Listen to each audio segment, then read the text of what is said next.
Boom. I felt it. There we go. And Onion, just to verify, you are on Chrome? I am. Okay, perfect. I see it all. It's everything says it's uploading. That's good. Yeah. I learned the hard way one day.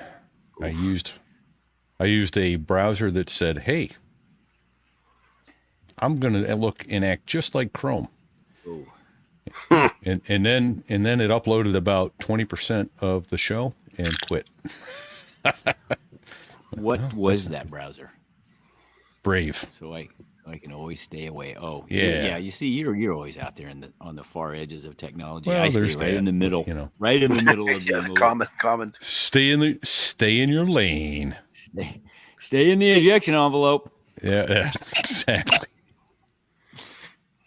That was a great. Hey, I was listening to that title. earlier today as I was working. That was I laughed all over again. His initial stories right out of the gate were hilarious. So yeah, I was listening. I was sitting in bed this morning having my coffee, and I had my one AirPod in, and I was listening to it. And my wife walks in. She goes, "What are you smiling at?" I said, "Nothing." Not you, baby. Nothing. So, all right. Why am I not seeing? Oh, that's what I'm looking for. Right. Making sure we are live on YouTube as well. I believe we are. Yes, we are.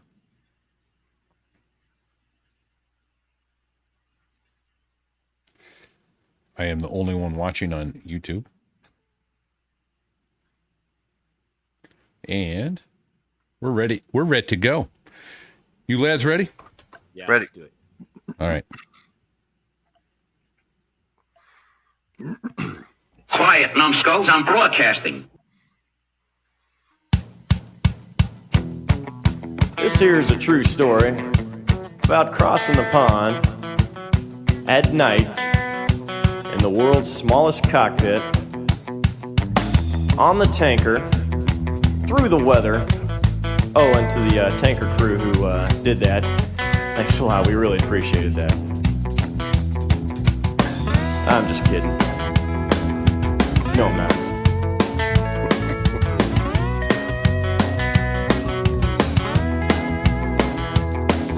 Well, there I was crossing the pond, and you could see that I wasn't exactly fun. So there I was, 1990. ZSU 23 quad 4 gun dish 23 millimeter locked onto my airplane. 2,000 feet above the ground, 280 knots. Flipped the plane upside down, and there I was, facing down a stream of bullets. Put the stick in my lap, closed my eyes, and waited for the kaboom. Jeez. And that's how all great aviation tales begin. Apparently, the kaboom didn't happen, but we're going to kaboom with you guys tonight. Repeat here, coming to you from New Hampshire, and chatting with my co-host Fig. I believe he's home in Missouri, at least for another few hours. How you doing tonight, Fig? Thank you, my friend. Yes, I'm in Kearney, just outside Kansas City, and that is how you start a story. Holy shit. And we have with us tonight another Marine aviator, Onion. Welcome, Onion. Thank you, Fig. Good Indeed, to be here. Marine, Thank welcome. you, Pete. Yeah. This is awesome. So, Hey, all right. wait. This is a first. Onion is a first. We have not had a Marine F-18D two-seater yet on the podcast. Really? So that's pretty awesome. Yeah. Wow. Okay. Yeah, I don't think you we've know had a what? Marine A6 driver either, right? Nope. And I know he was in it. So we'll get to that. That's Going awesome. for the hat trick. I got a third one. Twofer, baby, twofer. Yeah, right on. Right on. But let's back up to the beginning. Beginning. You know, yeah, back in the early days. You were 4 years old when you first saw your airplane. What? Come on. 4 years old. How'd you get interested? Born, born east side of Pittsburgh, to a teacher and a nurse. Went to high school, didn't particularly blaze the academic trail there. None of us Was a did. foreign exchange student in Germany. 91. Summer 91. Went over there, stayed on a farm. They called me Stadtkid, city boy, because everything I did, every chore, I screwed it up. I had to clean up a mess every time. Zillions of stories about that. Got attacked by a chicken, got attacked by a pig. Wait, 1991. So this is high school. 1981. It was 81. Oh, okay. So you I was going were, to say, yeah, because right out in of high school '92 you were before college. flying Hornets. Yeah, right. That was fast. Did I speak wrong? I thought I said 81. Yeah, that's okay. you're right. Listen, I've already had scotch, That, so yeah. it- Well, that's the year the air traffic controllers went on strike. So I got to Clarion late. okay. First semester, Clarion, failing my major, failing everything. Told mom, hey, got to come home. I'm not doing well. She goes, study hard, son. You're going to take all those courses again. Ow. I got straight C's my first semester. Again, somehow had to bring that up. What was a grade point average you needed? 2.5, getting a marine aviation. Right. Yeah. And perfect. but got recruited. But there's been 4 points in my life that brought me to this. Four moments where people injected into my plans and changed my life forever. So find myself in flight school, sitting down here in Pensacola, Florida, looking around, going, "There's a lot of smart guys here." Wait, hold on a second. Hey, can we roll back just a second, Onion? Yeah. If I'm going too fast. PLC program, yes. PLC, yeah, 2 summers. Okay. All right. Cool. Okay. We're all familiar with that. Okay, Awesome. yeah. I didn't want to bore you too much and didn't know how fast you want me to go, but just to get into flight school, I wasn't interested. I was going to be a veterinarian. Went to Clarion University, got a biology degree, All right. and kind of kept my eye on that whole veterinarian thing as I joined the Marine Corps. And 3 years here, get a Veterans Education Assistance Program, take a break, transfer my credits from Clarion to Penn State, become a veterinarian. So that was that's the initial plan. that was the plan. Yeah, just take a break, Oh, to be a cannon cocker or something, do something Sure. outside the Marine Corps after that. But found myself down in Pensacola, Florida for the first time. Again, not interested in aviation, but having signed that air guarantee, they said, give it a try. So I'm going, if you kick me out because I'm too stupid, I get that. If I get kicked out because I didn't try very hard, not acceptable. So remember the first 6 weeks there, they said the 30 you aren't going to be here at the end of the month. Right. The Right, academic right. weed out, and I'm sitting there going, oh, this could be quick and easy. And that's when I really decided to buckle down and try. And I found my niche. You have that wish list that you fill out, helicopters, jets, maritime. I put helicopters. Jets second. Again, all right, helicopters, 6 months, hit the fleet for a little bit. What the hell is wrong with you? I know, Why right? would you? I told you I was not interested in aviation. Just Yeah, and bear in mind, we've been doing nothing but talking to Marine helicopter pilots for the last what? I know. for And everybody weeks. wanted to fly since they were little. That was not, and that now was not me. Repeat and I, we're scared. We're scared to death of helicopters. those are whirling. Those are whirling Death traps. Death traps. Right, absolutely. Yeah. So So you wanted helicopters? yeah, just because I'm still focused on that veterinarian thing. Okay. And so you get through the primary training. You guys help me out here, and then you transition either to the jet pipeline or the maritime pipeline. Right. Yeah. Jets, And, props, or helos. Is your Jets, props, or first- helos. And you get to that first point in the gate. training where, okay, you're going to helos, and I had 3 roommates, and those guys were 2 or 3 events into the program, and I hadn't even been called yet. We're in the same class. And early one morning, the phone rings, and it's the senior Marine up there in Milton, Florida. And he says, "Hey, Lieutenant, what are you doing?" Studying, sir. He says, hey, why don't you come and see me this Bullshit. morning? I'm in the office all day. Okay. I said, I'll be ready. He said, take your time. So I don't remember anything. First of all, he asked me what I was doing, like he gives a shit. Right. 2, hey, I'll be in here all day, not like you're 10 minutes late. I'm thinking he's dropping my guard. I have missed something. I have screwed up something. That's why I haven't been called for training. Oh, I remember in the mirror, putting my tie on, my Charlie's uniform, sweating. I don't remember saluting the gate guard. Pound on the hat. Sir, Lieutenant Schweiger reporting. Come on in. Have a seat. I'm going, oh, this one's going to hurt. Have a seat. I'm sitting there like, sit down, Lieutenant. Sweating profusely. Okay, on this wish list at the top where it says helicopters, put a line through it. Initial that. Write jets. Line 2 where it says jets, put a line through it. Initial that. Write helicopters. OPTERS. Congratulations. And slam. There's a door, and I'm standing there going, I got to be in Beeville, happened? Texas in 7 days. What just happened? Nice. Nice. I walked up and down the hall. I went to the bathroom, splashed water on my face, Within 10 minutes, I'm back in the door. Sir, Lieutenant Schweiger, come in. What's wrong? Something happened? I don't want this. He must have looked at you like you Yeah, I had three think You eyes. lost your damn mind. Need a psych eval, boy. He was American Indian. He had very deep eyes, very dark hair. Oh, He went from shit. being happy, congratulated. He wasn't in touch with his inner self. No. His emotions changed way too fast. He was about to be in touch with your inner self, Yeah. reach down your throat and rip your heart out. That's pretty much it. Get in there. You know? And he spent 20 minutes talking to me. Oh, That's event number 2. Yeah. Oh, That's event number 3 that changed my course of my life forever. Not my choice. well, how about that? End up in Beeville, Texas. Did Onion, what year is this? Beeville, Texas was in 1987. Okay. okay. 1987. Okay. So you went through, did you go through with Blower? No, Kent Carpenter? No? don't recognize that name. All right. He's a couple years ahead. He's a couple years ahead of us, I think. Yeah. 87 No, would have I- been Blower. Yeah, Yeah. a buddy of mine from TBS. Honestly, I don't remember a lot of guys back then. Yeah. That's Whidbey Island know. for A6 training, Washington State. Don Del Toro in August of 88, the week after Colonel Caddick crash. Remember the Hornet in the Air show? Pancake Yes. did 75 instantaneous. Yes. Out of El Toro, yeah. Yeah. Yeah. I got down there a week after. First deployment, Iwakuni, Japan. A6s, right? A6s. A6s, yep. And that's where I got my call sign. Okay. Uh-huh. How'd that come about? All right. All right. Let's hear that. So you guys know, maybe your audience doesn't, you get over to Iwakuni, Japan after going to Hawaii, Wake, land in Iwakuni, 3-day adventure across the Pacific. Yeah. Yeah, 2-day safety stand down, unpack, course rules. You know, here's the base, first time deployed. And day 3, all officer meeting with the skipper. And he makes his announcements and makes his assignments. And he says, and tonight, 5 p.m., everybody meets at my favorite little Japanese restaurant. I'm buying all the fried rice. First round of drinks is on me.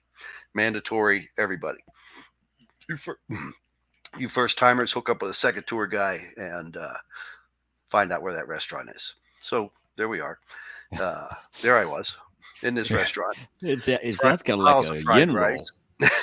Piles of fried rice, beers, and whiskeys flying all over the place. And we roll the dice. Remember the dice cup thing? Yes. Oh, yeah. Yes. Shit's Captain Crew. Well, I had gotten out like $80 worth of yen. Yens back then were 280 yen per the dollar. I had 18,000 yen. Ooh. I lost the Dangerous. first dice roll. Oh. Lady presented me a bill for 23,000 yen. I didn't have near enough money.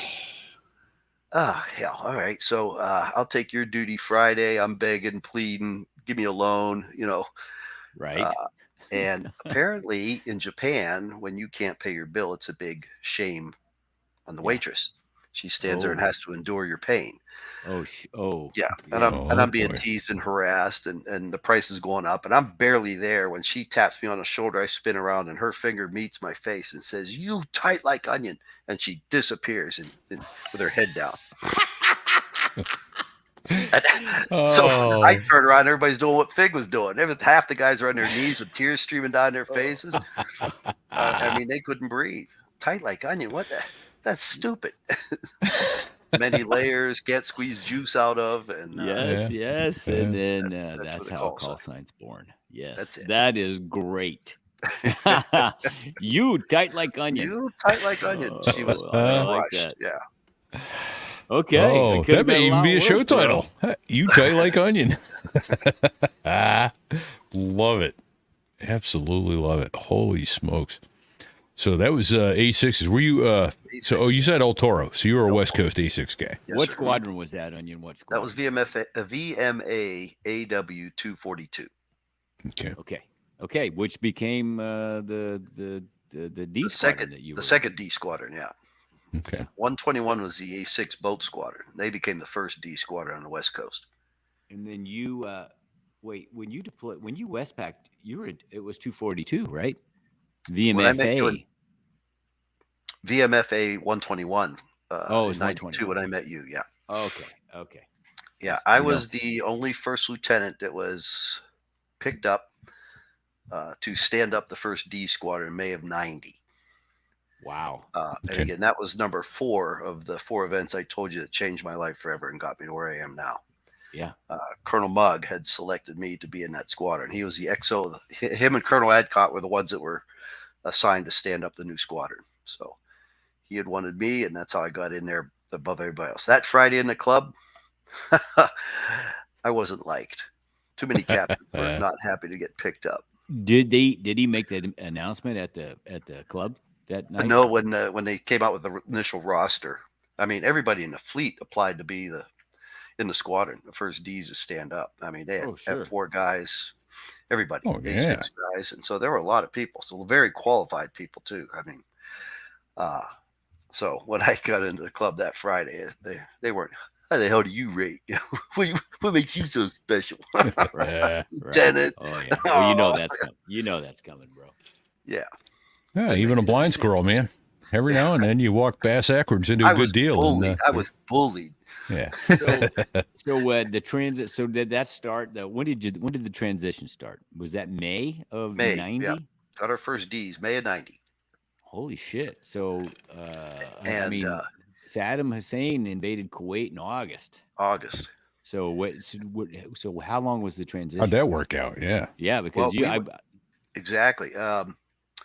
They literally hand us brand new F-18s from McDonnell Douglas, hand us a cat's eye Anvis 6 night vision goggles, stereoscopic, 20/40 visual acuity, which is what I have right now. Yeah. And when the announcement came that 3rd Marine Air Wing was going to go over, we had all of about 8 airplanes, nine airplanes. And they said, you guys aren't going. All of El Toro disappeared. We were helping squadrons pack. We were Will's powers of attorney, helping everybody get ready to go. I mean, we quit flying to help the rest of the squadrons leave. So on or about December that year, somebody told, who was it? General Horning? What was the ground combat element commander of the Marine division out there? Somebody told him he could have night vision goggle close air support. He goes, no, we don't. Yeah, you do. No, we don't. Well, they're over in El Toro, but yes, you do. They're sitting in El Toro, General. They're sitting in El Toro. Can have them. So we went immediately on a 72-hour alert. We thought we were going to be home for Christmas. We had the whole base to ourselves, and now we're 72-hour alert. Pack our bags, get ready to leave. It wasn't. You were I hate to interrupt, but that was the first D squadron to stand up, correct? Yeah. Mm-hmm. Yeah. So that's kind of a big damn deal. We didn't know how to use our jets. A lot of capability there, right? We didn't know how to use the night vision goggles. We're still scaring the shit out of ourselves. Oh my god! There was no training syllabus. They hand them to us, going, "Here, item discussion recommendation. Tell us how to use these things." Figure it out, Marine. Yeah, exactly. Right. Don't fuck it up, man. Yeah, we were the last squadron in, first week of January. We got the worst cots, the worst suitcase, sleeping bags, the worst because everything was taken. Right. Yeah, what are you kidding, man? They were already the sleeping bags were already pre-laced. Yeah. They'd been there a couple months. Plenty of MREs for everybody to enjoy, and broken cots. Sleep on the floor. Use the cot as a pillow. So. Hey, Onion, I got to stop you real quick, and I just got to let you know. So, because the Marine Corps had just retired all of the OA4 mics from the ham squadrons, where the OA4s were the Marine Corps used them as fast facts. Yes. We covered this before. That's an acronym for Fast Forward Air Controller. And I was in Hams 32 at Cherry Point for, I don't know, about 4 months or so while I was stashed before I started the RAG. And so I had flown it and actually got to deploy to the Yuma for 30 days and do some fast facts stuff, right? Yes. Well, the Gulf War kicked off. I'm in the RAG as the war kicks off. We'd already flown all those airplanes to Davis-Monthan to be wrapped up and put in. And that was the last A4 mics, OA4 mics was right there from Cherry Point. Yeah. So the guy that was the commander of the squadron, who was a major at the time, he was in my RAG class because he was transitioning to Harriers. And was that famous? It was Famous. And Yeah, Famous okay. called me at about 11:30 at night, which was really weird. And he goes, "Okay, you need to pack a bag and a shave kit for a couple of days. Because we're going. Well, I think we're going to the desert. We're going to start bringing the airplanes back. We're pulling them back out, and I think we're going to deploy. We're going to go fast facking." He goes, "So pack a bag and be ready to go." Of course, that never happened. Right. Okay. But Yeah. that's so. Apparently, there was some message traffic going around because the only thing they had that was FAC A airborne was the Broncos, and we know how that went. Yeah. Until you guys showed up. Until we showed up. Yeah. Yeah. Yeah. So we started the first couple of weeks was air interdiction, helping the Air Force and company hit targets up in Iraq, soften the battlefield. My first mission was a electrical power plant off the Euphrates River. I'm going to stop you right there. Yes. Air interdiction. Describe that, because we have some listeners that aren't military, and so Thanks for describe what stopping. air Yeah, interdiction sometimes, is. yeah, I forget the acronyms flow like they're part of my. Hey, we don't language. even know what it is. So, That's really take care why of us first, man. That's really why I wanted to know. Call it like prepping the battlefield. A lot of intel gathering, hit some high value targets. So if you can hit a power plant, it shuts down all the electricity, communications, air defense systems. Mm-hmm. So AI is air interdiction to disrupt the enemy's ability to defend. So we really weren't hitting tactical targets as we were hitting theater targets. Yeah. And when we flew the night, F-117s is us is where we were. Laser guided bombs kind of thing, loadouts, fast in, fast out. So we weren't really part of the fast fact kill box that we're classically known there in Kuwait, that everybody knows that's what we were doing. And that's what we're going to do. So, yeah. Okay. So initially you were doing air interdiction, which is what any other attack guy would. Which was everybody was doing. Yeah. Harriers were doing it up in Kuwait. Yeah. So I was the second. Onion, where were you flying out of? Where were you guys based? Bahrain Island, Sheikh Issa Airfield. Oh, okay. All right. It's down there. There was an F-4 Wild Weasels unit down there. Air Force unit was also using that airfield. That's about all they could put in there. So, and the Wild Weasels were? The Air Force Recce F-4s. Yeah. Reconnaissance, yeah. And they were also electronic, right? Like, weren't they? They didn't have quite the package the EA6 had, but what yeah. I thought the Wild Weasel guys were they would basically fly around and try to get a site to lock them up, and then they would try to kill the site, right?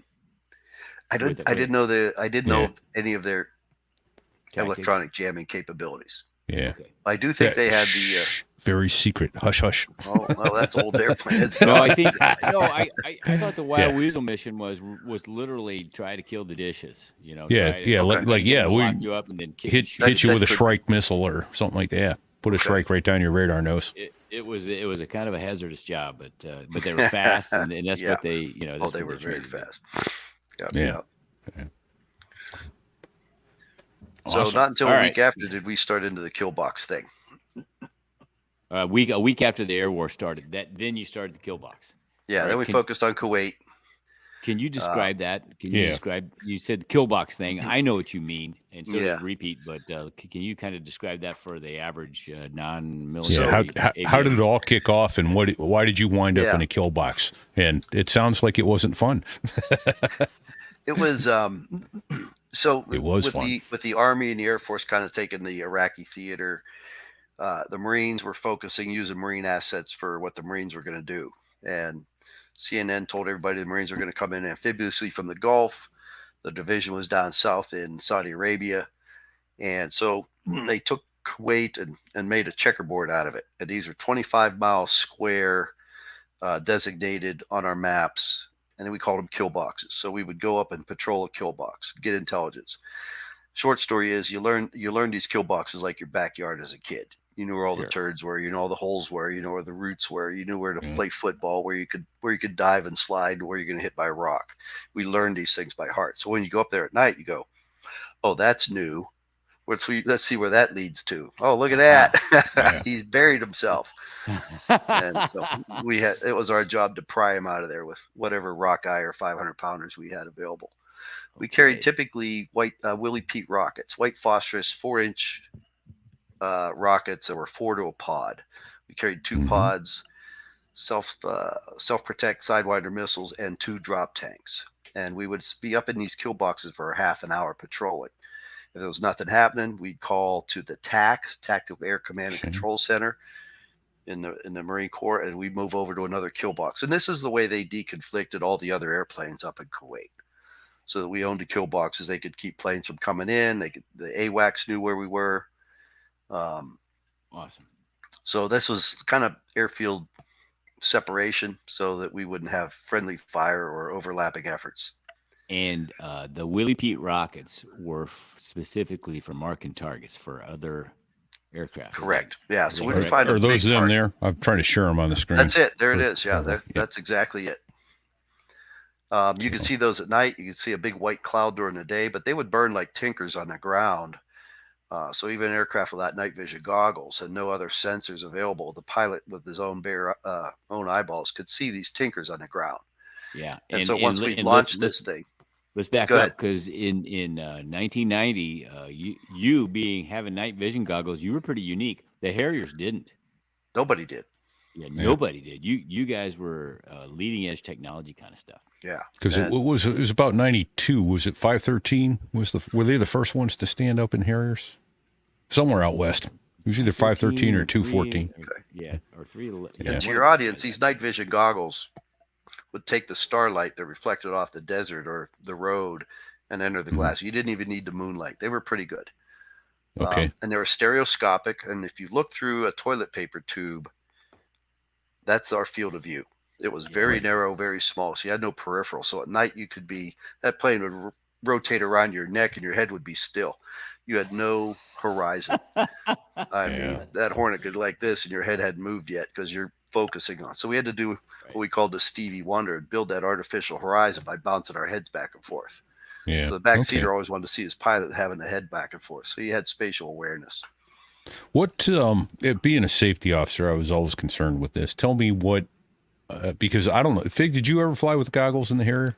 Never in the Harrier. Yeah, C-130. I know you did in the C-130, C-130. My concern is they put this extra, I don't know, 3 pounds of gear on your head and then said, go ahead and eject if you have to with that.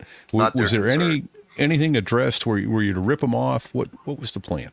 They were on with a clip and they were Okay. supposedly going to break off by the acceleration of the ejection seat. Yeah, okay. I don't know which was going to break head. first. Yeah, your neck. Yeah, it would break. What was going to? And they stuck right out there. I mean, the ejection seat Nothing would was pull my gonna head clean break. up. Yeah. Yeah, something was going to break off. Your Did, head, did the you have goggles. did you have a battery pack for the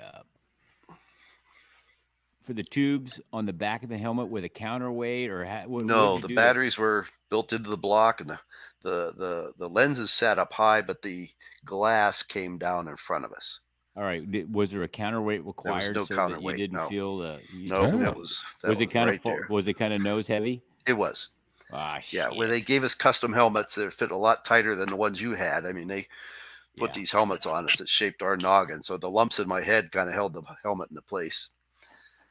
It didn't was- help. I bet you got so your neck muscles got a little stronger from carrying They around did. a little extra forehead. Right. Yeah, weight, right. But now I got degenerative disc, bone spurs, and arthritis in my neck. Okay, that's weird because that's just weird that would happen like that. It was the advent of that new technology. It was Yeah, brand new, right. and they hadn't worked out the bugs yet. Yeah. Right. Well, What okay. could go wrong? Yeah, Yeah. right. Weird. Well, I just want to say right now, thank you for your service, my friend, and thank Thank you you, for Fig. all this physical sacrifices that you currently are experiencing because we all feel that sort of thing. But You got the same thing. Yeah, you do. yeah. But Yeah, thank you. we're- Thank you. my friend. Okay, so back to this. So you're flying around, you got these night vision goggles on, and now you're working in kill boxes with Willie Pete rockets. Yep. You got You two find- drop tanks, which means you got a little extra time. right? Yes. Half hour on You got- station And a gun. and a gun. 20 millimeter, 500 rounds. Which for small Nice. targets was pretty good. Soft targets, the gun worked great. You could turn your lights out and fly down at 500 feet. Nobody knew you were there. When you say so would you define what would be say a small or a soft target? A truck. vehicles. A truck towing an artillery piece. Even light armor vehicles that gun could go through, just like on your Yeah. Harrier. Yeah. Right? Yeah. Were you carrying HEI rounds, high explosive incendiary rounds? No, they were just projectiles. Okay.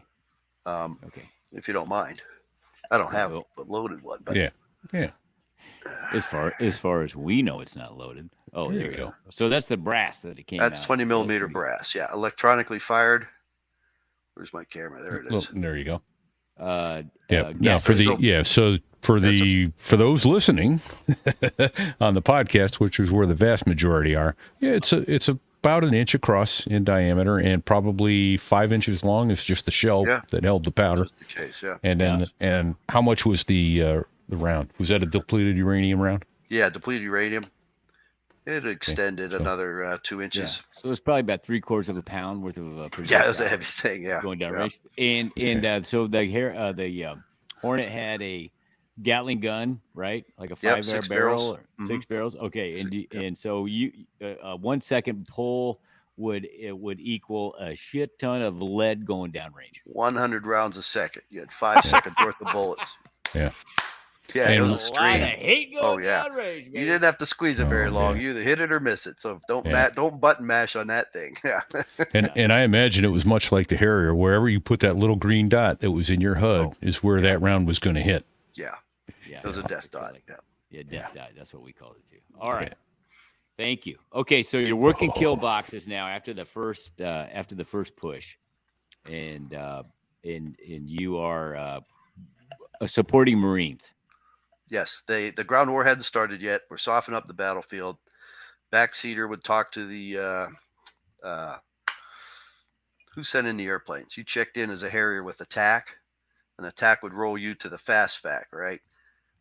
Yeah. In the Yeah. command and control system. And then I would be responsible for terminal control, getting a So the section of DAS, Harriers. the DAS, The DAS, that's it. The DAS, that's Yeah, the word I'm yeah. thinking. Direct Air Support Coordinator. So the backseater would usually talk with the DAS and relay to me what airplanes we had, what ordnance they had, once we found a target. So when we found a target, we'd tell the DAS, we have a target. And here's what they are. We request this, request that. Need Rockeye, don't have Rockeye. We have 500 pounders. Okay, we'll make do with that. You bring them in. You can either see the target real easy, give them a coordinate, fly them in there at high altitude, or when the ground war started, they need to be lower for more control. Keep the Marines on the ground safe. So then we used a lot of the white phosphorus. White phosphorus used a lot at night to mark targets as well, because you could see those at night. So Yeah. that's kind of the tempo of ops. And we did 2 a day every day for 45 days. We tried to surge ops for 4 days. That was 3 flights a day. That was exhausting. We did surge ops when the ground war started. So 3 times a day for 3 or 4 days was the regiment. A lot of work. So you were what was the average schedule for you? You would fly. You go in around 5 o'clock, have dinner, wait for the sun to set, take your first mission early evening in the dark sky, hit the tanker for a top off, and go to the kill box by, I don't know, be there by 7. It was December. The days were got shorter. dark early. Got dark early. Yeah. And you start working, and you'd hit it and go to the tanker after a half hour on station, fill up, go to another kill box for another half hour. So each mission was about 2 hours long. It was 200 miles from the bottom of Bahrain Island up to Kuwait. So it was a half-hour trip on up there. So we were aboard for 2 hours. And then you come back and do it again.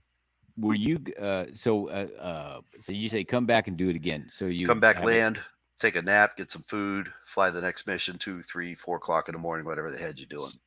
So you were flying every day, every night, or every night? Okay, every night. Wow, that's high tempo. What?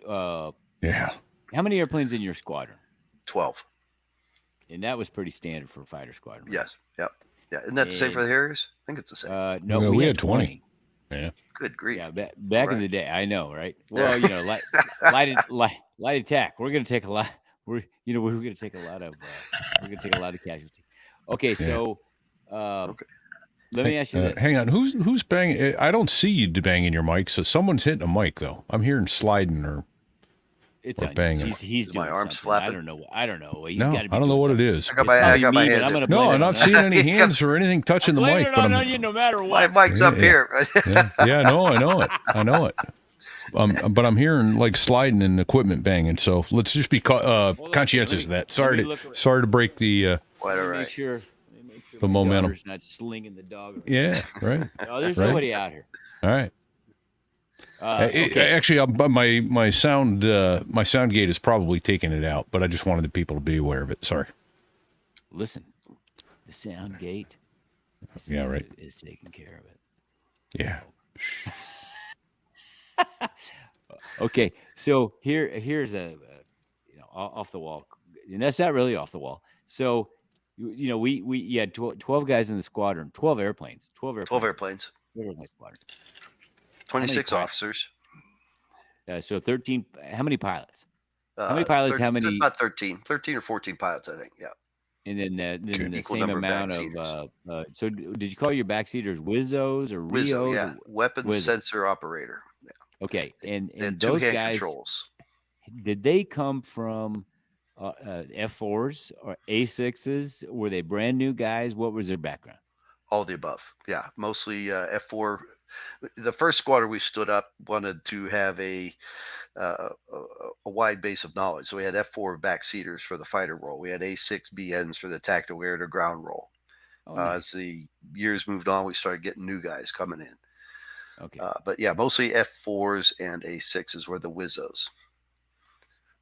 And they didn't have a training program. They went through pilot training up until the part where you had to fly the airplane.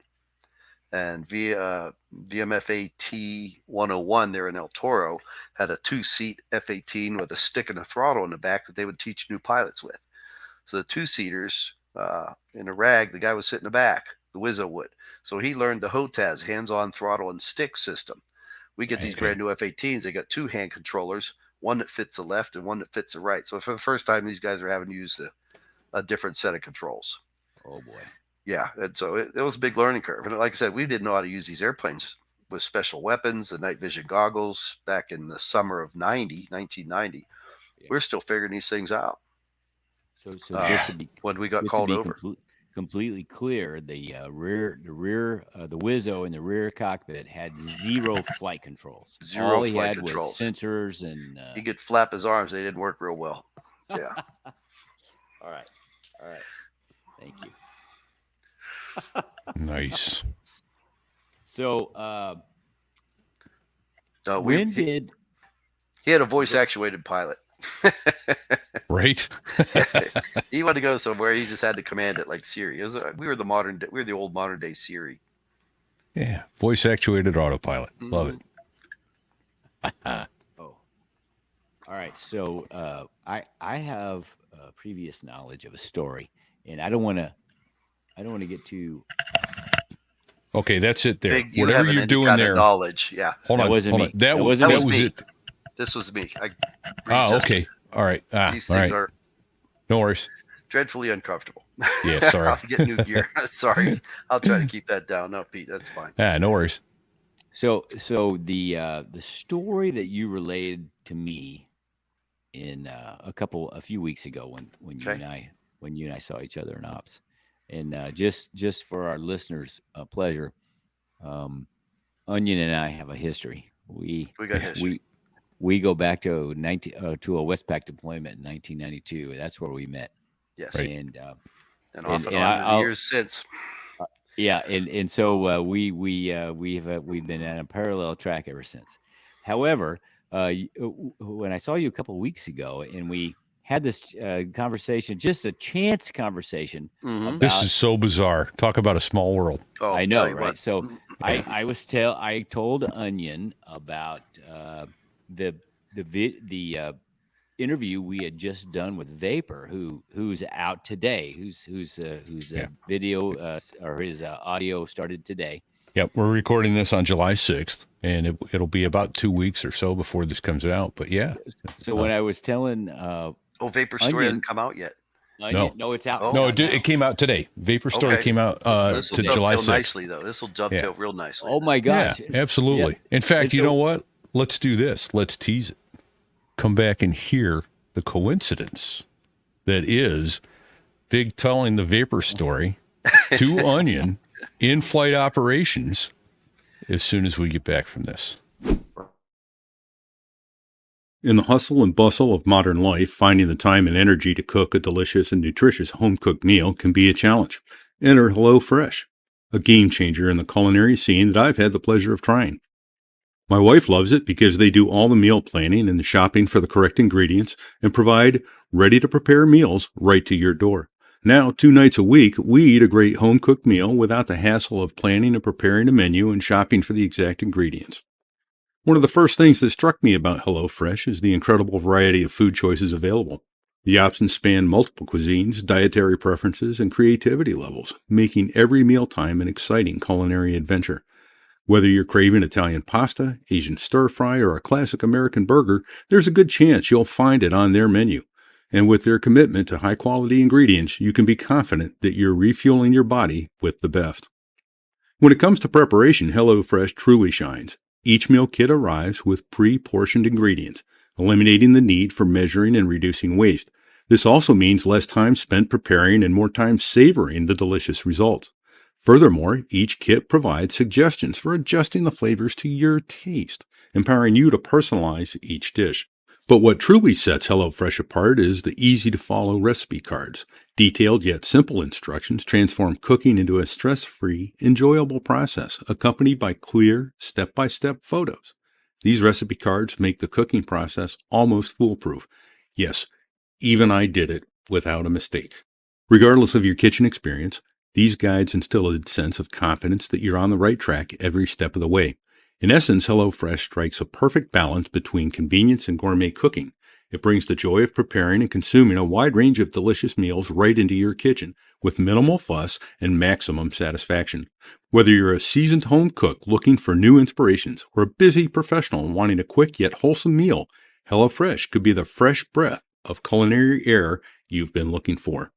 So what do you do now, you ask? Well, it's simple. To get the great deal, go to HelloFresh.com/SoThereIWas16 and use the code SoThereIWas16 for 16 free meals plus free shipping. That's right. You heard right. 16 free meals by going to HelloFresh.com/SoThereIWas16 and use code SoThereIWas16 for 16 free meals and free shipping. HelloFresh, America's #1 meal kit. Here at So There I Was, we're proud to welcome back as a sponsor Robin's Bird Brain Designs. Looking for a unique and thoughtful gift? Well, look no further. At RobinsBirdBrainDesigns.com, they specialize in custom slate coasters that are sure to impress. Imagine having a set of coasters personalized with your squadron logo and call sign, or even your aircraft tail number and instruments. Whether it's for your aviation enthusiast friends or a special someone in your life, their custom coasters are the perfect way to show that you've put some thought into getting that something special for someone truly special. But it doesn't stop there. They can also create coasters with any organization logo and printing that you desire. From military units or sports teams, they've got you covered. Their high-quality coasters are made from durable slate, ensuring they'll stand the test of time. So why settle for ordinary gifts when you can give something extraordinary? Visit RobinsBirdBrainDesigns.com today and let them help you create custom gifts that show just how much you care. Because when it comes to thoughtful presents, they've got your back. Okay, so we're back, and we've teased it a little bit. We recorded with Vapor about a week ago. He tells the story of getting shot out of the sky in Iraq, and that he got some help from some guys in the air to make sure that he was going to get back safely across friendly lines, in spite of the minefields betwixt him and friendly lines. And Fig wound up a couple days later talking to Onion in flight operations at his airline. That's how it comes. That's how small the aviation world is. It really is. So I see Onion on a regular basis, usually, sometimes more often than not. But we're just kind of shooting the shit. We're killing time in between flights, and I just brought up the fact that we had this podcast, and he goes, "Really?" So I showed him the QR code, so he could go listen to it, and I said, "Yeah." Well, as a matter of fact, just the other night we talked to a fellow Harrier pilot friend of ours, Vapor, And he had some great stories, and he recounted about getting shot down in Iraq. And he goes, "Really? When was that?" And I said, I told him, and he goes, that's weird because I had dealt with a Harrier guy getting shot down in Iraq. You and told me the story, and I'm going, "That's credible. That sounds very familiar. How do you know it?" right. Yeah, it's like, And so I got the yeah. same story. And so, yeah, he starts rattling off this, and I'm like, whoa, stop. I don't want to hear anymore. I need to get you to come on our podcast and record it. So here we are tonight. You did. You leveraged my ass over here. Now, before you tell me that story, the story that you also told me, you told me a story. So which took first? Which place took first? Which took place first? That's easy for you to say. Jeez, it's been a long time. Yeah, it's always the egg. Was it the egg or was it the chicken? So was it the vapor story or was it the story that you told me about the listening post guys? Oh, the listening post guy was that before? That happened first. Happened first because would you tell us I sent you a diary repeat, diary page from when I went. Yes. Okay. If you pull that picture up, and the next day it was the ground war had started already because the Marines were on the move, because that's when they evacuated Kuwait. The Iraqis took all the vehicles, the toilets, and the kitchen sinks, and the next day after that Harrier was shot down was when the Iraqis left Kuwait City. There it is. So there in my diary fig. February 26 is the date on that thing, I think. Feb 26, 1991. It says 1991. Yeah. Of all the things I did that day, it says I went right to right with a Harrier on fire. Okay, wait. So that took place before the listening post? No, the listening post happened first. The ground troops, the Marines hadn't moved across the border yet. Okay. All right. Well, remember the night of Khafji? The big Khafji raid. The Iraqis came down in tanks. So let's bring our listeners up to date on the historical part of the battle, and then I want you to tell the listening post story because that's really good too. Okay, so it's really good. We're running kill boxes. Some of the troops found out that they could listen to our squadron comment on HF radio, and our squadron frequency was 121.0 VMFA 121.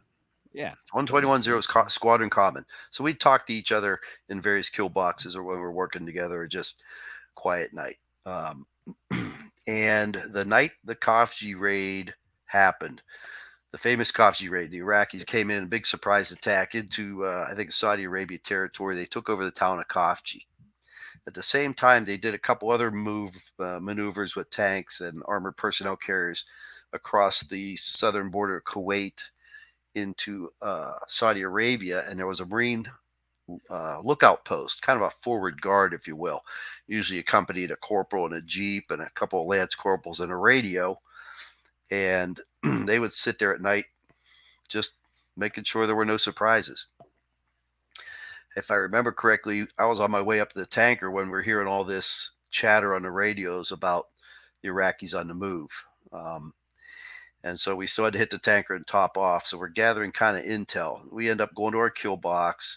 They have Khafji covered. Everybody's kind of got it all sealed off until we hear on the radio, hey, we need help. This is Corporal. And he fizzed his name out. It's like, hey, get off the radio. This is our squadron. This is Corporal Smuckatelli. This is Corporal Newton. We need help right now. We're surrounded. Like, who the hell? Who is this? We use some other words, but we kind of went, all right, what's this? What's your problem? What's your issue? And so when he talked about these vehicles that came down and surrounded this little cement building he was sitting on about 3 stories high, that Iraqi tanks and armored personnel carriers had surrounded them, we had to go find out. So we asked what the coordinates were, and we flew over there. And there was a small building, and there were tanks around it. Oh, no shit. Oh, well, okay, that's credible.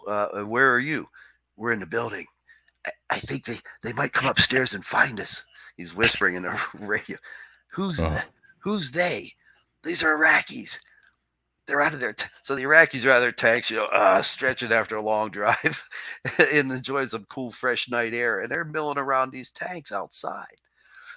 And we need to see where these troops were. Well, they want to give away their position, so we said, shine a flashlight. You got a flashlight? Yeah. Put the lens in your hand. Turn the light on. Put your palm up. Put the lens in your hand. Turn the light on. So he did. And that little red glow in the palm of his hand showed up in our night vision goggles, bright as could be. Yeah. Now it we knew looked exactly like a what- solar flare to you guys. Yeah, it was like when the Iraqis light up a cigarette, it looked like that. Just this big plume of light that shows up. Yeah. And they were lighting up cigarettes and everything. When he turned that light on, we found them. So to get the Sweet. Iraqis back in their vehicles so they wouldn't go up and discover these Marines, we lobbed a Willie Pete rocket at them. Poof. It blossomed up. Get down, boys. Here comes a Willie Pete rocket. So the Marines were well covered in this cement building, and we got the Iraqis stuck in their tanks so they wouldn't be discovered. But now we had to get these tanks called the DAS, 500 pounders, rockeye. Nope, doesn't work. The tanks are right next to the buildings like that. Yeah. You need something else. Yeah, we can't. Yeah, what do we have? Called the AWACS. AWACS. They have A10s. We need Okay. A10s. They had two A10s. They're about bingo fuel, but they had enough to come over. They hadn't been used to this point because there was nothing going on for them, and so they were more than happy. So we flew over to where they were coming from, radar rendezvous at night, turned our lights on. Do you see us? Yep. Join our wing. Two A10s on the wing. Follow us. And we drove them right up. Here's the building. The Marines are on the top of the building. Don't hit the building. Have at it. And they couldn't see. They didn't have night vision goggles, but their IR Mavericks could see the tanks. So one by one, They started hitting tanks with laser Ding. Mavericks. ding, yeah, the Marines are getting showered by tank turrets and pieces of hot shrapnel. But they were happy to be Oh man, suppressed. So Hallelujah. yeah, And that Just a lot IR of stuff Maverick was a badass weapon It was too a against badass a tank. laser So, Maverick. thing Yeah, would- That thing Never would flew penetrate formation the off an armor of a A10 tank, send a depleted uranium rod through the tank, incinerate everything inside there through overpressure, and then, like you say, blow the turret off. The turret would fly 40 feet, 50 feet. yeah. The bullets on that thing, you hit metal hard enough and impact that much energy, it turns it molten. So Yeah. the bullet goes through these tanks, and the inside of the tank is a spray of liquid metal, super hot. think of That's what- lava. That's lava, yeah, Right. metal lava. Lava. I'm All kind of right, sick of discovered stuff like that. So, did you tell me that sometime later somebody came looking for you? So, was it a year, 2 years? We're up in the ready room. A sergeant comes in from Pendleton, Camp Pendleton, which is just down the street from El Toro. Yeah, And he's the looking Marine Corps for- base, Marine Corps Corps base, infantry Marine First base, Mar Pendleton. Div, First Marine Division. Yep. Yep. Looking for Lieutenant Schweiger, Uh-oh. sergeant Captain, from you're Pendleton. Captain Schwager, Captain, right? Captain Yeah. now, yeah, at the time. Yeah. And so a buddy of mine comes running down. Hey, Onion, you got to see this guy. He's got this story. He wants to meet you. Who is it? Sergeant, Newton. Well, I don't know Sergeant Newton. He drove up from Camp Pendleton. Somehow Got to this guy see you. found He's me. not leaving Oh, until crap. he sees Not you. to type leaving thing, and do. right? He's standing in the ready crap. room right now. Yeah. It's like And you're like, oh shit. I didn't. What'd I do? I really wasn't. It was more curious. I did not all the know way his from Camp girlfriend. Pendleton. Yeah, it's like, I didn't know she was married. I don't have his car. That's my car. Yeah. Yeah. Oh, So I walk up and, it looked like he wanted to give me a hug, but he wanted to salute. There was a lot going on right there, and I didn't quite understand. Yeah, okay. A lot of Right? emotion. There's a lot of Salute, hug, emotion. yeah, He's seeing yeah. me for the first time. He knows I don't know who the guy is, but he knows. oh, He yeah. begins to knows who tell the you are. story of what Yeah, happened. He knows who you And are, I'm but like, he doesn't. Okay. That was you. That was you. That was me. So yeah, then we did get to the HUD part, So and what? we Can told you his recount? side.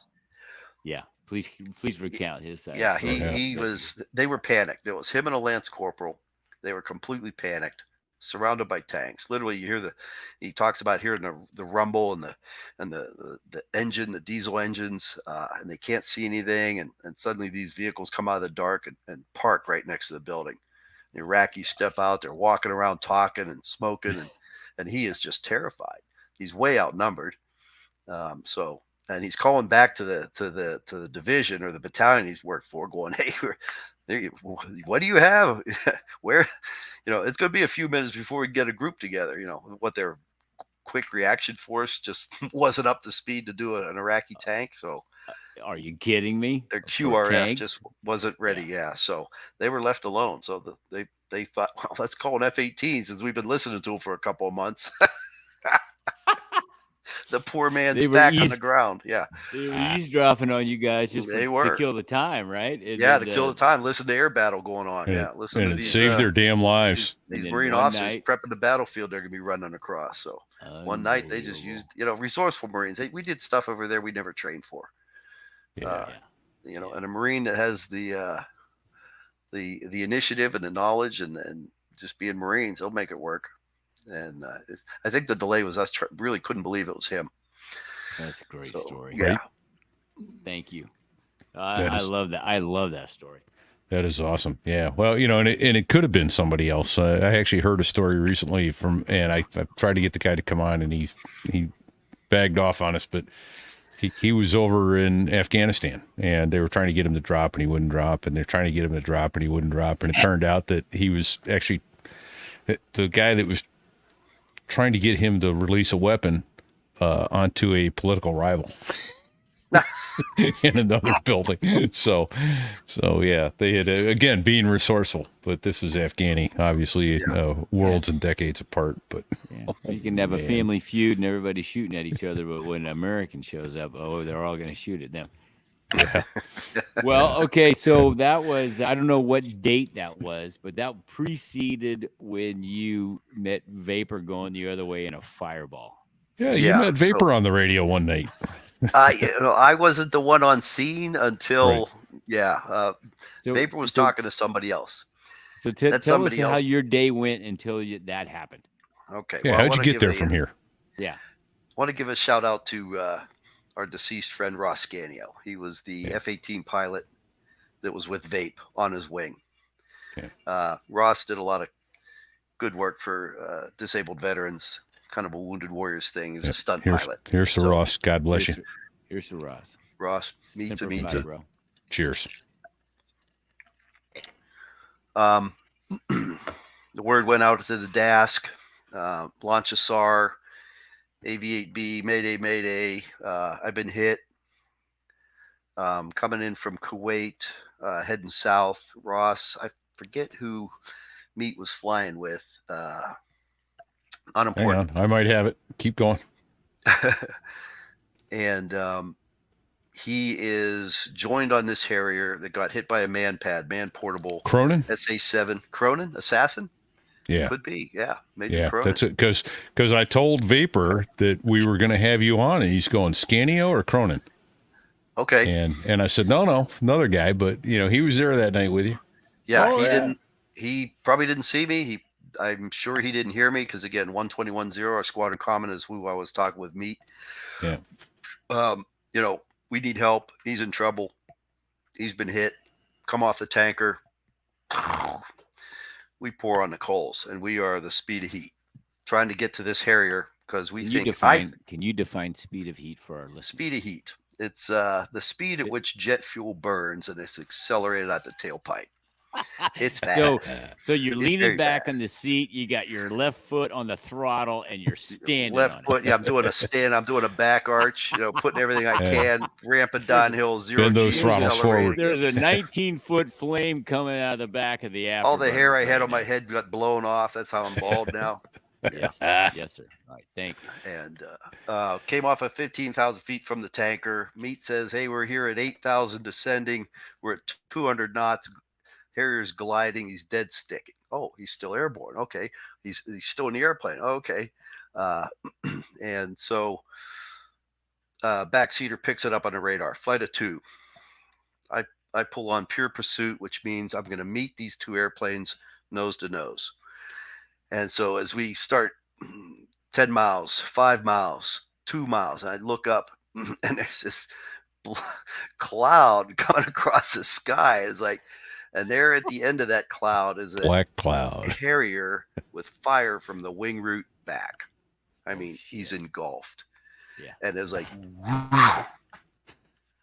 and you know, sometimes you see something and go, it looked like a Harrier on fire. What the? And then, whoa, that was Meat. He just There he goes almost Meat. hit us. Yeah, Meat just blew by. I wasn't even paying attention to him. I almost got like, whoa, you know. So boom, back to idle, pulling a stick, loop back around, pick those guys up. And I remember Meat saying, you know, you got to stay in, you got to stay in. And I guess Vape, I didn't know it was his call sign. Vape's like, I got to get out. Meat's like, no, 5 more miles. You can make it. Just stay in the airplane. You're fine. You could make it. We're with you. Yeah, so just for our listening audience, Vapor was asking, let me know when I'm across friendly lines, and then I'm going to Yes. jump out of this thing Yeah. because I can't Forward control edge it of the anymore. battle. Yeah. Yeah. Because he's dead So- sticking this heavy Harrier that has no hydraulics. Right. He's fighting this airplane. He wants to get out because I'm sure in the rearview mirror that plume of fire behind him was just terrifying. It's getting brighter and brighter. brighter and brighter, warmer and Weird. warmer. It's making its way up. My ass is getting hot. yeah. He's probably leaning forward and everything. Yeah. And it's just a dead stick. I mean, he's going slow because it's like 200 knots. He's just descending slowly through 5,000, 4,000. And, you know, now we're seeing AAA bursts coming out of the ground. And I'm going, he's going to get smoked. So Shit. I told Beats, I said, I'm going to fly ahead, draw fire. So I just ramped down out in front and just did these, you know, weaving, cycling, figure eight, kind of a modified scat maneuver, if you Yeah. will. Orthogonal maneuver. Orthogonal maneuver, yeah, maneuvering the Ooh. vertical and horizontal Word of the plane. day, orthogonal. Right? Orthogonal. Let's define orthogonal, okay, for our listeners. It's a 3-dimensional high G maneuver, changing directions in all axes. It's In all basically axes. to destroy a gun solution.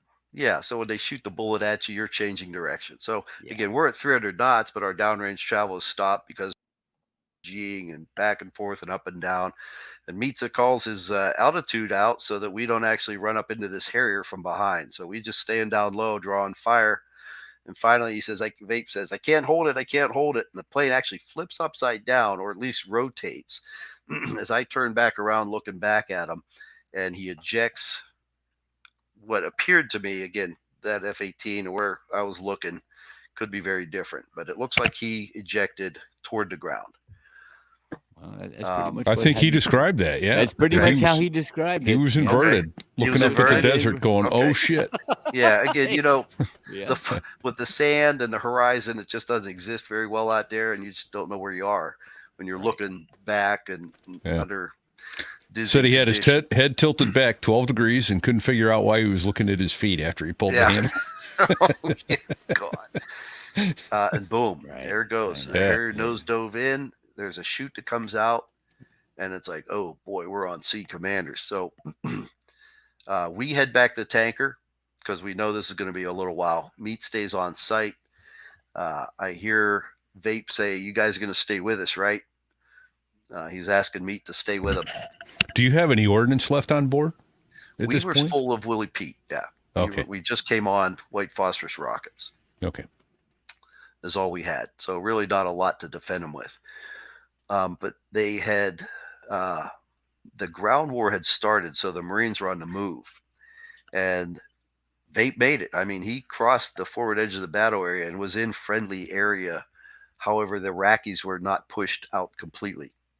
So he was a couple miles away. Now, if you remember, the coalition forces had that big orange panel on their vehicles, so we could see them coming. Vape apparently dug a hole in the ground because we lost sight of him. When I came back from the tank and relieved Meat to go for him to refuel, I didn't know where Vape was.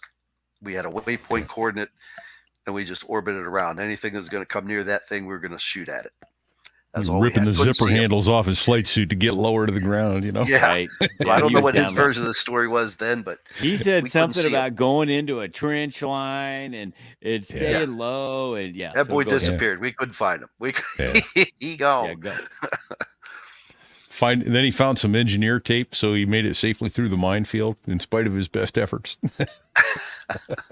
Yeah, I'd love to hear his side of the story down there. But Well, so that was his side of the story. Yeah, He that went got low, released dude. today.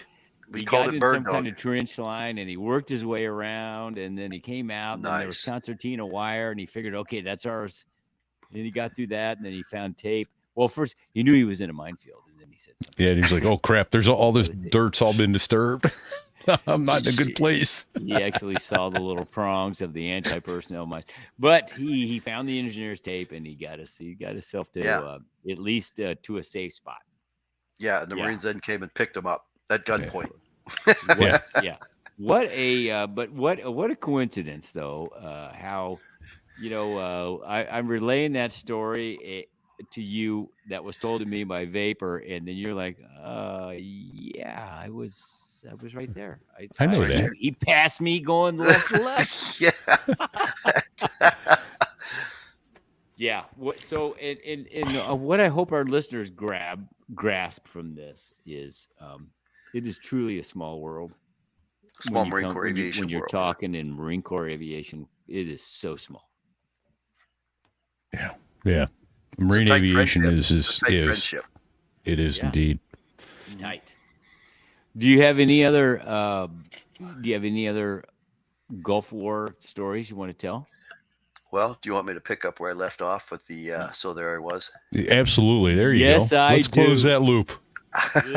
Yes. Finish that off. So we got woken up in the middle of the night. The Iraqis are on the move. Colonel Reach, the MAG 11 CO, commanding officer. I want everybody launched. You, that squadron, you go first. And there's a frenzy. Iraqis are on the move. Where are they moving? Counterattack? We had no idea. What had happened is they were leaving Kuwait City with everything they could carry. They're escaping from the ground forces, American ground forces that were on the move. And we called it Interstate 5. It was one road that came out of Kuwait City, went straight north up into Iraq.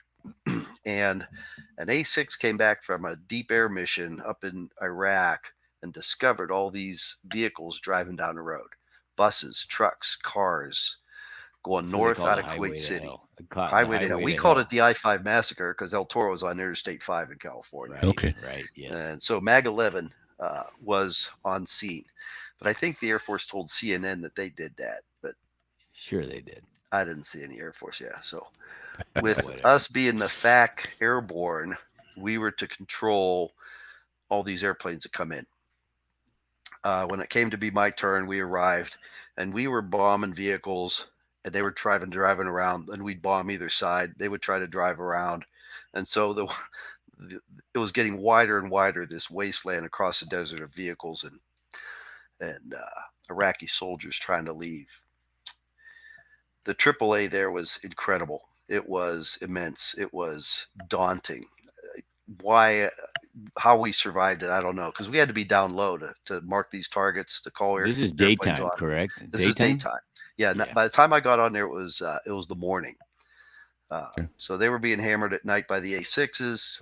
By the time it was my turn, after the rest of our squadron kind of got up there and was doing their work, we got the pass down briefing for the planes leaving, and we showed up, and it was chaos. I ran 12 sections, and a section is 2 airplanes. I ran 12 sections in half an hour. 24 That's planes. 24 airplanes. in 24 30 airplanes minutes. loaded with what they could carry, spewing it across the desert so that they wouldn't wreck into each other, that we didn't have redundant hits, efficiently stopping the Iraqis from leaving. So as my backseater, Rodent, was having aircraft check in, he would pass them to me. Okay, you got a flight at 2. I forget what the call sign was. It was on my diary there. It was 2 Harriers, Rockeye bombs. We're given the brief. Their terminal control, 30 seconds out. And I got my eyes on the target to the lower right. I'm kind of trying to time it where I could roll in and put the white phosphorus on the target, watch the Harriers come across. So as I'm kind of floating along there, throttles back, 280 knots, cornering speed. The best turn speed on the Hornet was a lot higher than 280, but so I'm slow and I'm low. Hey, I'm going to stop you right there. Just for our a non-fighter pilot. Yeah. Let's talk cornering Good speed. call. Quartering speed.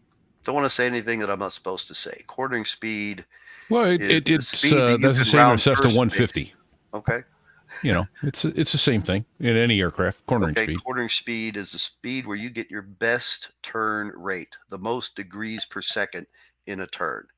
You put on full aerodynamic capability load on that stick to make that plane turn as hard as you can without stalling it. Without bleeding, without bleeding, right?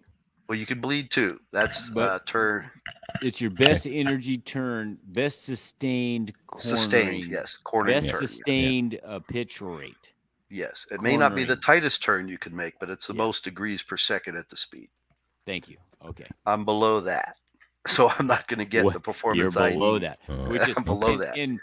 And so, hey, wait, listen. I know where you're going with this, but let's Okay. just back up. I want you to tell our audience why being below cornering speed when you're in a threat environment is bad. Bad. That's a bad thing. So you're in a boxing ring and you're the slowest one there. That's bad. But there Okay. you go. Yeah. Okay, that's Yeah, perfect. you're going to get hit. He's faster than you. He can predict you. You can't get out of the way fast enough. He's quicker than you. So That's perfect. if That's a we were great- to get that's a great shot, analogy. we can't turn. That's a great analogy. So all of a sudden we get the delete, the warning on our radar warning gear, RWR. A little dash has a G on it, means gun dish. So the ZSU 23 Quad 4 was a Russian-made gun, had 4 23 millimeter cannons, 10 rounds a second, Fig, It's pretty. 20 rounds a it's- second. It's a pretty scary piece of equipment. Yeah, Very and- throws a lot of lead. A lot of lead. Very fast. And Very it's accurate. radar guided. So the radar Iraqis knew guided. not to turn the radars on because we could shoot harms at them. So this guy was watching us, pointed it, flicked the radar on, locked us, and shot within short order. He wasn't out there scanning. They optically picked us up and aimed it and turned the radar on, locked us, and shot immediately. So as I get this delete nuisance, I have to roll the plane upside down. I look up to the ground to where this is just to kind of check 6, and out of the ground is a herd of fireflies, just a group of lights swarming out of the ground. He That's, shot These are tracer these are rounds. tracer rounds coming tracer at you. rounds, muzzle blasts. I can see the muzzles, boom, boom, Oh boom, my boom, God. the flicking of the lights, just like Right. You think this is it, bro? the torso twist, full afterburner, stick in the lap. Hold the stick in it. Like you saw it on Top Gun Maverick. The stick goes into the chest, but the plane is below cornering speed. So the flight control surfaces give me everything they got. The plane's upside down. It's shuddering. The plane is shaking. And I remember having my head back going, these bullets are going to just shred this plane clean off my body. And I literally had my eyes closed waiting for that plane to explode. Terrifying. That's terrifying. Yes. It actually happened too fast to be scared.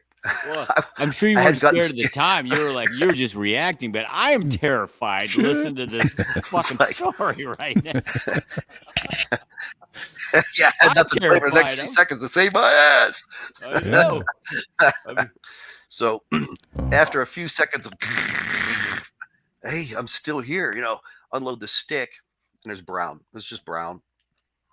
And I look up, straight up of my head is the horizon. I'm parked right down there, full afterburner, diving to the ground. I'm really about to do the Colonel Caddick thing. Yeah. Thrust idle, Yeah. stick Yeah. back in the lap. What kind of Backseat altitude are is- you at? Well, he started. He said he was. I wasn't- You were 2,000 or less, right? 2,000, 3,000 feet, not high, not high. Oh my gosh. No, Yeah, no. Backseaters- You were not high. You were fucking low. I Yeah. think he's unconscious because he's not saying a sound. Yeah. And again, 40 degrees angle of attack. That plane is just pancaking toward the desert. Now I, for the first time, focused on my rad out. 800, 700, 600, 500, 400, 300, 200. And it levels off just under 200 feet. Oh, dear God. Yeah, I start to climb out. I'm passing almost 180 knots, 200 knots, 250. Oh my Delete radar gear says there's a G at my 6 o'clock. So as I'm coming up through 400, I push the stick over again. Bunt. Yeah, bunt. And negative Give it, G. give it the bunt. Right give over it the top bunt. of us. Let the rounds Another- go over your head. Give it the bunt. So Right above my head. now I'm pissed. Now Yeah. I'm pissed. Now it's time to turn around and go deal with his Like, asshole. yeah, come by. So the Harriers,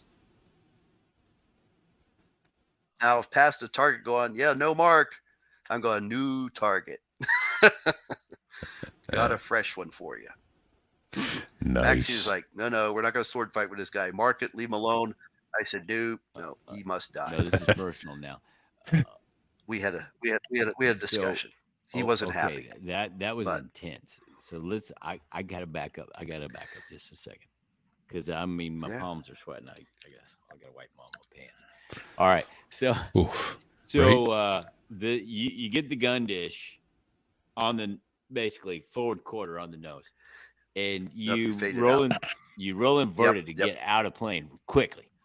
You are No, I rolled inverted to look at him. Oh, I rolled okay. inverted to look.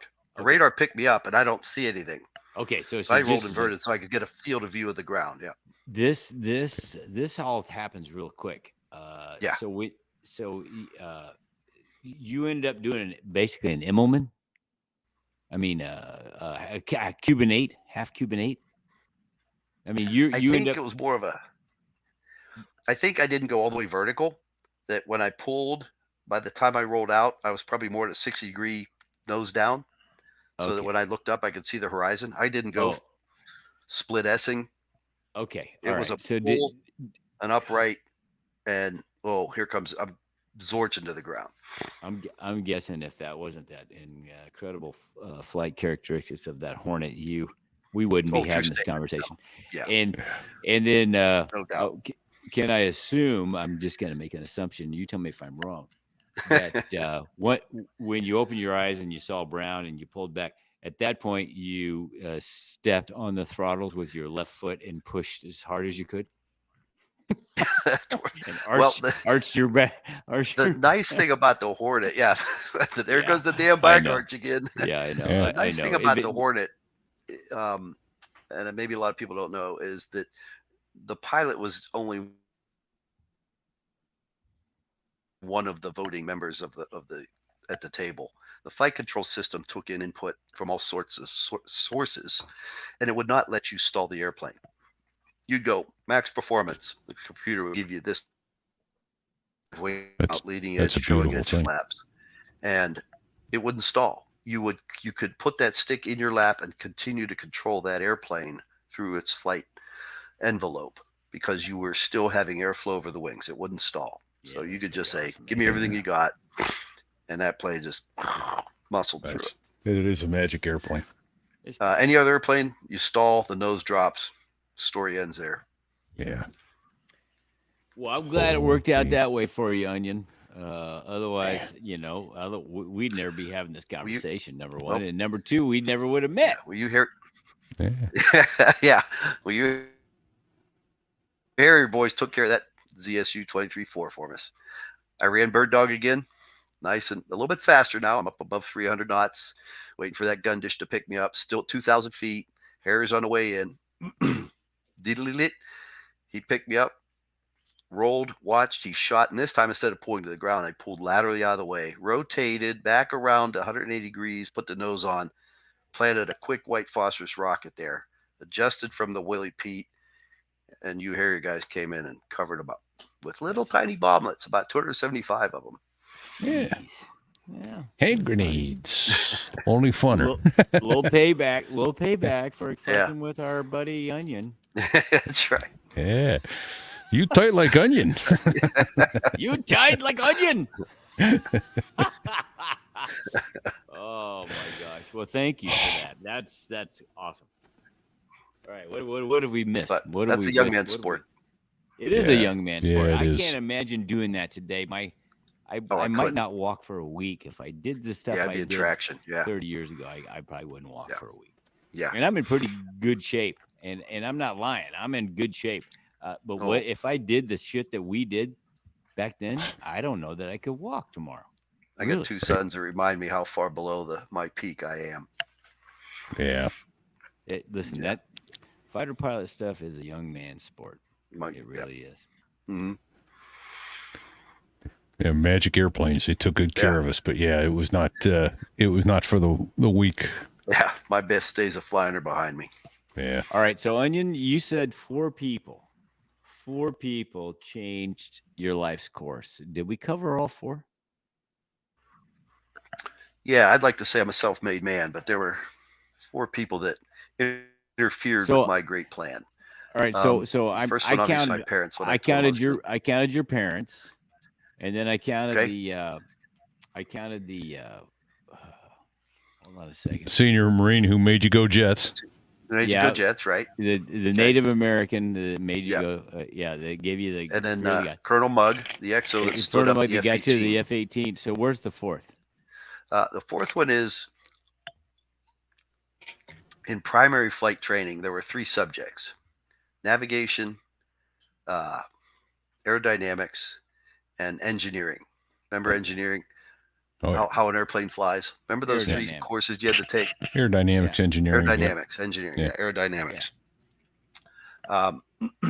And now again, I studied my butt off, but I had no aviation knowledge at all. A lot of these guys going through that school already flew before, so they had a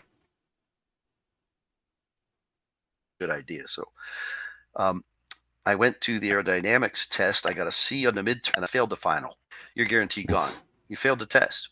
You failed the test. There's plenty of guys behind you want to be where you are. You know, Yeah, there you are. leave next. So when you fail a test in the military school, you line up in alphabetical order outside the hall, and the instructor will call you in one at a time and go over the test with you. Either, That sounds yeah. horrible. Yeah. yeah, so you're just like lower than low. Yeah, I knew this day was coming. I never viewed that I could make it through flight school. It's very competitive. So now it came. So back to plan A. Here comes vet school in a couple of years. Yeah. All right, so with my last name, I'm the last one in line. And the instructor was Captain Champion. I don't know his call sign. He was a pilot teaching in Florida.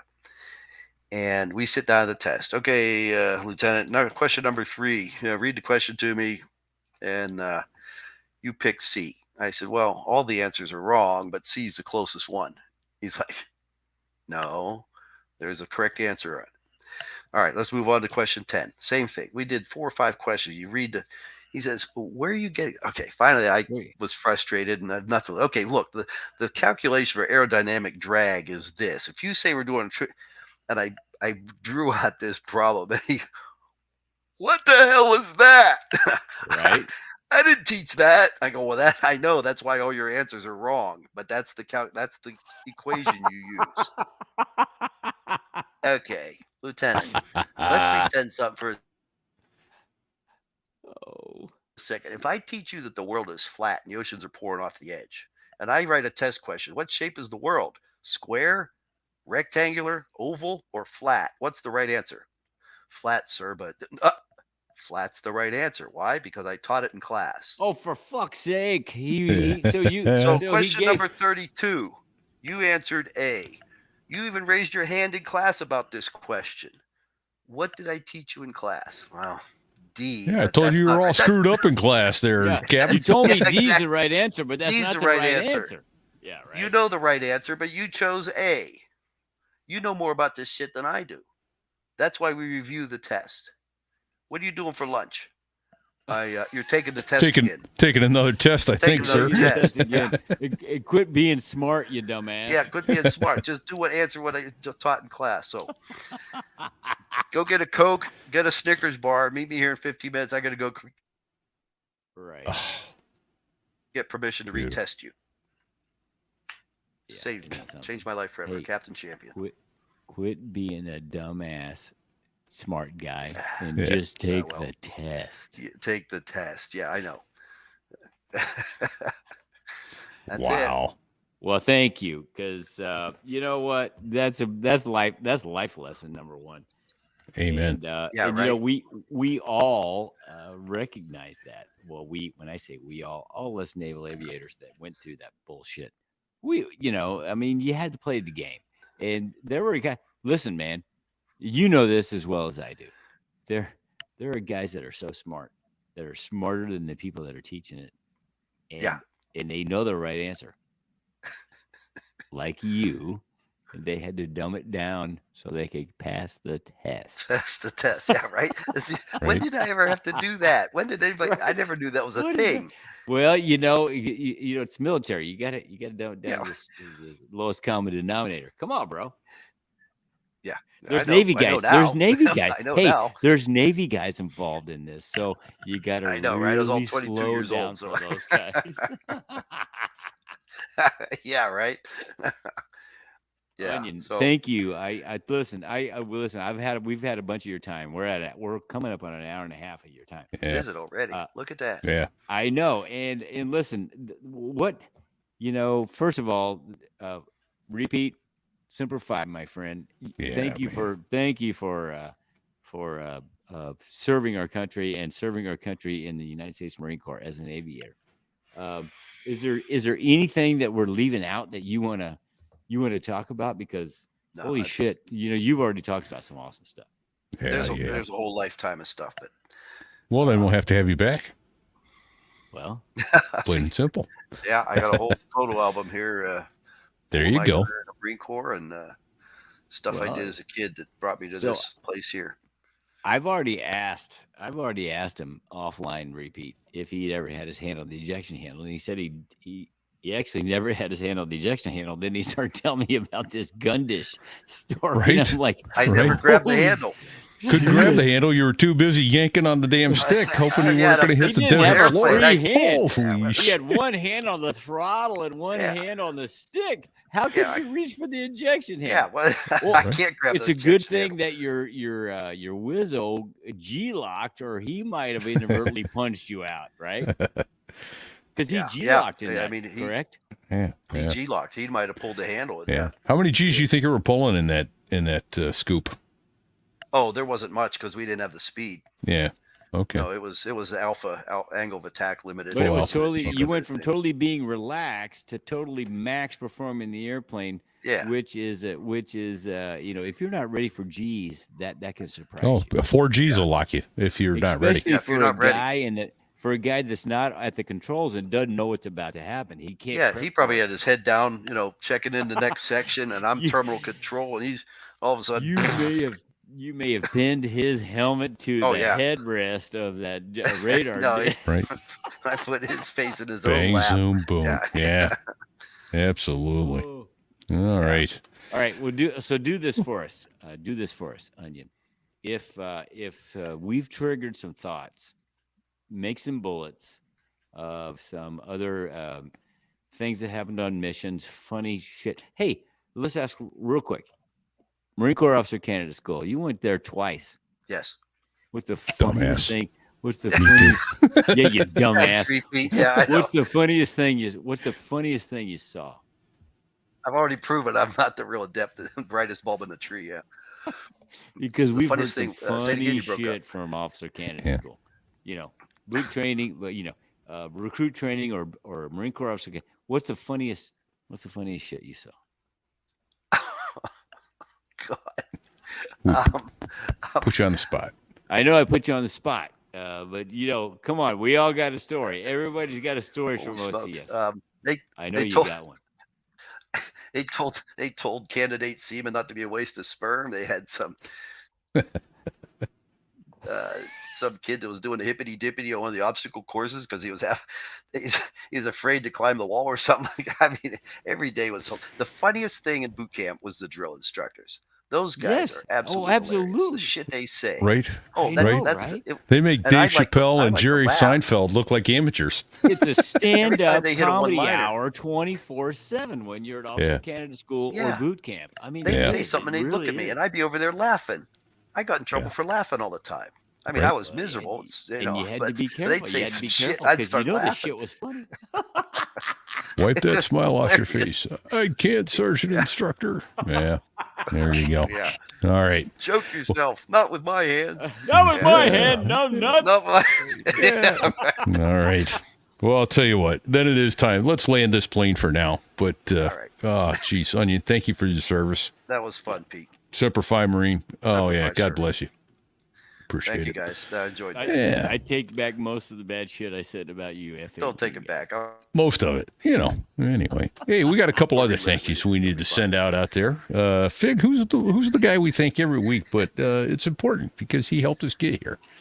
Well, let's thank Dave Hamilton because Dave Hamilton is the man. Dave Hamilton is got all kinds of shit going on behind the scenes that our listeners don't even know about. But let's just say Dave Hamilton is the man. He helps us get our sponsors. He runs the Gig Gab. He runs the Business Brain. He has the Mac Geek Gab. He is an amazing businessman and podcaster, broadcaster. Wonderful guy, and he's given us the know-how to get here to where we are. We've got a new pilot tonight on Patreon. Bill Wilson signed up as another pilot. He helps put fuel in the airplane to keep this engine running. We appreciate you, sir. Thank you very much for doing that. Thanks, Bill Wilson. And if that's Bill with the 2 L's, he's one of our guys. In either way, we love you. There you go. Absolutely. We have a merch store up there where you can get cool stuff. Everything from a bikini to a towel to drinking glasses to hats to T-shirts and polo shirts and playing cards. And if you can think of it, we'll try and get it up there. So there it was.us/merch. We have a glossary page. Hold on a second, Pete. Oh, yeah, we have a line we have a line on possibly getting our merch or getting our logo on a condom. We'll come back to you when we know it's going to happen. On time, on target, That's baby. A mood kill. That's a mood kill. That ain't gonna work. Oh man. On the pack, it's probably on the package. Yeah. Not on the tip. There you go. Could be on the tip, but just for a second. Yeah. Only to see how it feels. Yeah. And if you heard something that you didn't understand or that Fig and I clearly didn't understand and you want it up on a page to explain that, that's our glossary page. So there I was.us/glossary. That's an everyday occurrence. Yeah. Write to us at our email addresses. What's yours, Fig? Mine is fig@sothereiwas.us. And mine's repeat at sothereiwas.us. REPETE. And, I forgot to mention it with the Patreon page that Bill Wilson just joined. You get included a 22.5-minute interview with Punchy, our recently deceased SR-71 pilot, explaining how he got his call sign. And then some other, oh, goodness. There we go. It's going to play now. I interrupted it. There we go. Hey, listen, thank you for our Patreon pilots because, you guys are awesome. And My pleasure. And thank you, Onion, for joining us tonight. Thanks, Fig. You That are was fun. a true American patriot, a Marine. And having served with you personally, we didn't talk about that, but, repeat. I know. We should leave that out. Oh boy. We shared a job. We kind of shared a job in Westpac, the two of us, and we coordinated so we could fly our asses off, and we covered each other's stuff totally. Yeah, we did, bro. We never lost a mission, and we always got everything done. Yeah, we got it all done. That's right. Yeah, In class. So, hey, that's what Marines do, bro. We get shit done. Improvise, adapt, There you go. overcome. There you go. And thanks finally to those guys playing the music. The band is here, the Dos Gringos. The guys that make the Air Force sound good. They make us sound good. That's the guys that make the Air Force sound good. Yes, sir. Thank you. And they were great. They were a great interview, and they're awesome songwriters and musicians. And indeed, you know what? You can't go wrong with listening to their music. Can't do it. I laugh every time I hear their songs. They're awesome. Go listen to them on Amazon Music, Spotify, the Dos Gringos. They've got 4 albums. Go do it. Dare you. See you, Fig. Thanks, Pete. Well, there I was, crossing the pond, and you could see that I wasn't exactly fond of all the shit I was wearing on that day. Now an F-16 is cramped enough, but it's even worse with all that stuff supposed to save your life. But we knew there was no way. 'Cause when you're going down the North Atlantic, man, it's over. Hey, what do you say, Fig? He said it's over. I think it's over. Mistakes were made. You damn right they were. It's